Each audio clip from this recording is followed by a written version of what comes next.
Guys ನಾವಿವತ್ತು Amogh nursery last time ನಾವು ವಿಡಿಯೋದಲ್ಲೆಲ್ಲ ಹಾಕಿದೆ. ಅಮೋಘ್ ನರ್ಸರಿ ಅವರಿಂದ ಬಟರ್ ಫ್ರೂಟ್ ಗಿಡ ನೆಟ್ಟಿದ್ವಿ.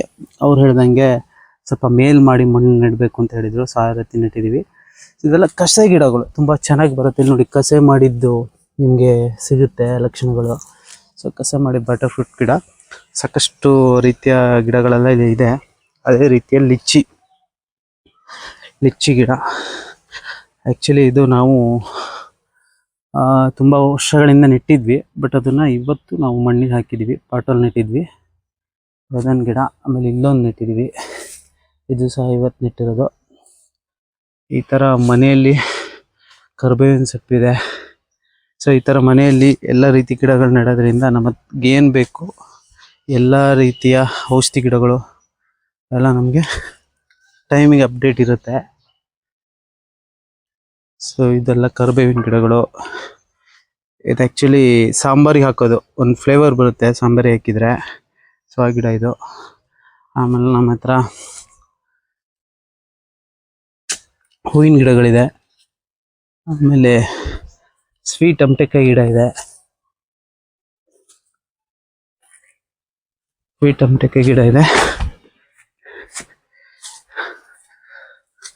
ನೋಡಿ, ಸಣ್ಣ ಗಿಡದಲ್ಲಿ ಬಿಟ್ಟಿರೋದು ಇದು ಸ್ವೀಟ್ ಅಮಟೆಕಾಯಿ. ಆ್ಯಕ್ಚುಲಿ ನಾನಿದು ನೋಡಿ ಇಲ್ಲಿ ಕಸೆ ಮಾಡಿರೋದು ನೋಡಿ, ಕಸೆ ಮಾಡಿರೋದು ಫೋಕಸ್ ಮಾಡ್ತೀನಿ. ಸೊ ಇದೆಲ್ಲ ಸಣ್ಣ ಗಿಡದಲ್ಲಿ ಸ್ವೀಟ್ ಅಮಟೆಕಾಯಿ ಬಿಟ್ಟಿರೋದು. ಏನಂತ ಹೇಳಿದರೆ, ನೀವೊಂದು ಎಲ್ಲರೂ ಮೇಳಗಳಿದ್ದಾಗ ಇನ್ನಿತರ ಕೃಷಿ ಮೇಳ ಆ ಥರ ಎಲ್ಲ ಇದ್ದಾಗ ನೀವು ಹೋಗಿ ತಗೊಂಡಾಗ ಅಲ್ಲಿ ನಿಮಗೆ ಪ್ರಾಪರಾಗಿ ಕಸೆ ಮಾಡಿ ಇಟ್ಟಿರೋದು ಸಿಗುತ್ತೆ. ಇದರಿಂದ ಏನಂತ ಹೇಳಿದರೆ ನಿಮಗೆ ಬೇಗ ಬೆಳವಣಿಗೆ ಆಗುತ್ತೆ ಮತ್ತು ಬೇಗ ನೀವು ಅದರಿಂದ ಪ್ರತಿಫಲ ಪಡಿಬೋದು. ಮತ್ತು ಕೋಕಮ್ ಗಿಡ ಇದೆ.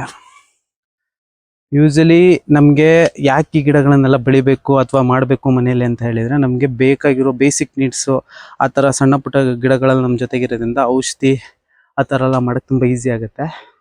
ಸೊ ಅದನ್ನು ಬೆಳಿಬೇಕು. ಮತ್ತು ಎಲ್ಲ ಥರನೂ ಇದೆ ನೋಡಿ ನಮ್ಮ ಮನೆಯಲ್ಲಿ. ಕಾಳುಮೆಣಸು ಗಿಡ.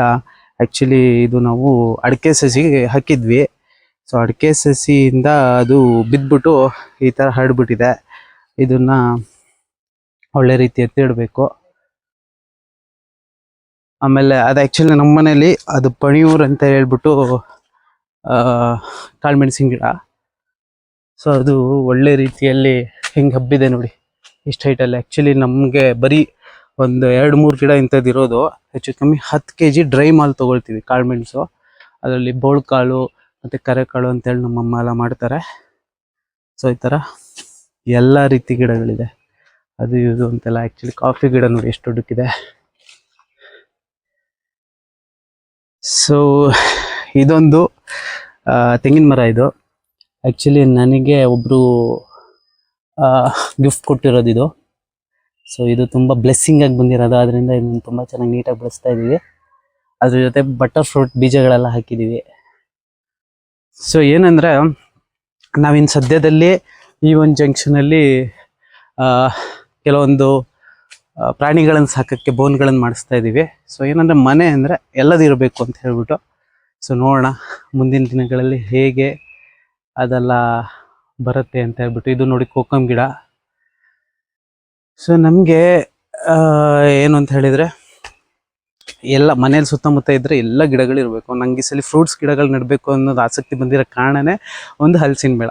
ಹಲಸಿನ ಮೇಳದಲ್ಲಿ ವಿವಿಧ ರೀತಿಯ ಫ್ರೂಟ್ಗಳನ್ನು ನೋಡಿದ್ವಿ, ಗಿಡಗಳನ್ನ ನೋಡಿದ್ವಿ. ಏನಾದ್ರು ಒಂದು ಮಾಡಬೇಕು, ನೆಡಬೇಕು.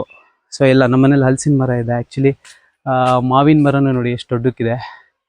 ಇದು ನಮ್ಮ ತಂದೆಯವ್ರ ಕಾಲದಿಂದನೂ ಇದೆ. ತುಂಬ ಸಾಲಿಡ್ ಆಗಿರುತ್ತೆ ಇದು. ನಮ್ಮ ಏರಿಯಾದಲ್ಲೆಲ್ಲ ಫೇವ್ರೇಟ್ ಇದು. ಕಾಯಿಗಳಿಗೆ ಬಿಟ್ಟಾಗ ಎಲ್ಲ ಬಂದು ತೊಗೊಳ್ಳೋರು ಮಾಡೋರು ಎಲ್ಲರೂ ಇದ್ದೇ ಇರ್ತಾರೆ. ಅದರಲ್ಲಿ ಬೇರೆ ಮಂಗನ ಕಾಟನೂ ಇರುತ್ತೆ. ಸೊ ಈ ಸಲ ಅಂತೂ ಸೀಸನ್ ಮುಗ್ದೋಗಿದೆ. ನೆಕ್ಸ್ಟ್ ಟೈಮ್ ನಿಮ್ಗೆ ತೋರಿಸ್ತೀನಿ.